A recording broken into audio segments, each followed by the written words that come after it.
ನಗರದ ರವೀಂದ್ರ ಕಲಾಕ್ಷೇತ್ರದಲ್ಲಿ ಸಿಂಫೋನಿ ಸ್ವರ ಪ್ರತಿಷ್ಠಾನ ಸಂಸ್ಥೆ ವತಿಯಿಂದ ತೃತೀಯ ವರ್ಷದ ರಾಜ ಪುನೀತೋತ್ಸವ ಕಾರ್ಯಕ್ರಮವು ಅದ್ದೂರಿಯೊಂದಿಗೆ ಅರ್ಥಪೂರ್ಣವಾಗಿ ಮೂಡಿಬಂದಿತು. ಪ್ರಖ್ಯಾತ ಚಲನಚಿತ್ರ ಹಿನ್ನೆಲೆ ಗಾಯಕಿಯರಿಂದ ಗಾಯನ ಮತ್ತು ನೃತ್ಯ ಕಲಾವಿದರಿಂದ ವಿಶೇಷ ಸಂಗೀತ ರಸಸಂಜೆ ಕಾರ್ಯಕ್ರಮವು ಸೊಗಸಾಗಿ ಮೂಡಿಬಂದು ಕಲಾರಸಿಕರಿಗೆ ಔತಣ ಉಂಟು ಮಾಡಿತು.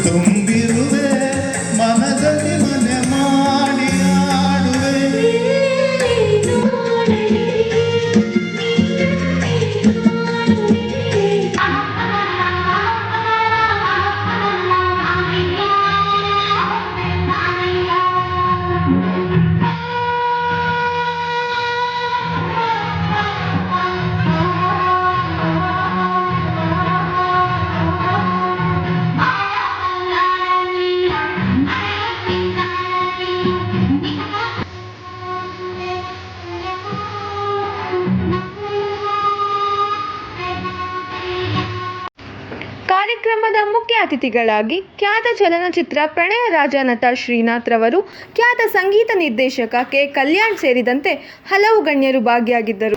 ವಿವಿಧ ಕ್ಷೇತ್ರಗಳಲ್ಲಿ ಸಾಧನೆ ಮಾಡಿದ ಸಾಧಕರುಗಳಿಗೆ ಪುನೀತ ರತ್ನ ಪ್ರಶಸ್ತಿ ನೀಡಿ ಗೌರವಿಸಲಾಯಿತು. ಬಹಳ ದೊಡ್ಡ ಹುದ್ದೆಯಲ್ಲಿದ್ರು, ತುಂಬಾ ಜನಕ್ಕೆ ಸಹಾಯ ಮಾಡಿದ್ದಾರೆ. ಅವರ ಸೇವೆ ಅಮೋಘ. ಸರ್ಕಾರದಲ್ಲಿ ಅವರು ಮಾಡಿರುವಂತಹ ಸೇವೆ ಅಮೋಘ. ನಾವೆಲ್ಲ ನೋಡಿದ್ದೀವಿ, ನೀವೆಲ್ಲ ನೋಡಿದ್ರ. ಎಲ್ಲ ಮಹನೀಯರಿಗೂ ನಾವು ತಮ್ಮ ಪರವಾಗಿ, ನಮ್ಮ ಸಂಸ್ಥೆ ಪರವಾಗಿ ನಾವು ಹಾಗೆ ಧನ್ಯವಾದಗಳು.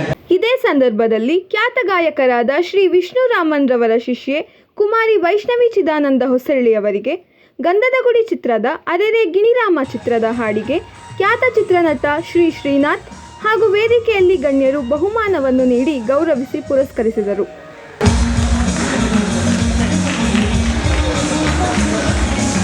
ಎಲ್ಲರಿಗೂ ನಮಸ್ಕಾರಗಳು. ನನ್ನ ಹೆಸರು ವೈಷ್ಣವಿ ಚಿದಾನಂದ. ನಾನು ಚಿತ್ರಗೀತೆಗಳನ್ನು ವಿಷ್ಣುರಾಮನ್ ಸರ್ ಹತ್ರ ಕಲಿತಾ ಇದ್ದೀನಿ. ನನಗೆ 80 ಮೆಂಬರ್ಸಲ್ಲಿ 70 ಮೆಂಬರ್ಸಲ್ಲಿ ಪ್ರೈಸ್ ಕೊಟ್ಟಿದ್ದಕ್ಕೆ ನಂಗೆ ತುಂಬ ಖುಷಿ ಆಗ್ತದೆ. ಯಾವ ಹಾಡಿಗೆ ನಿಮ್ಮ ಪ್ರಶಸ್ತಿ? ಅರೆರೆ ಗಿಣಿರಾಮ. ಯಾರು ನಿಮಗೆ ಇನ್ಸ್ಪಿರೇಷನ್ ಇದ್ರು ಹಾಡೋದಕ್ಕೆ? ವಿಷ್ಣುರಾಮನ್.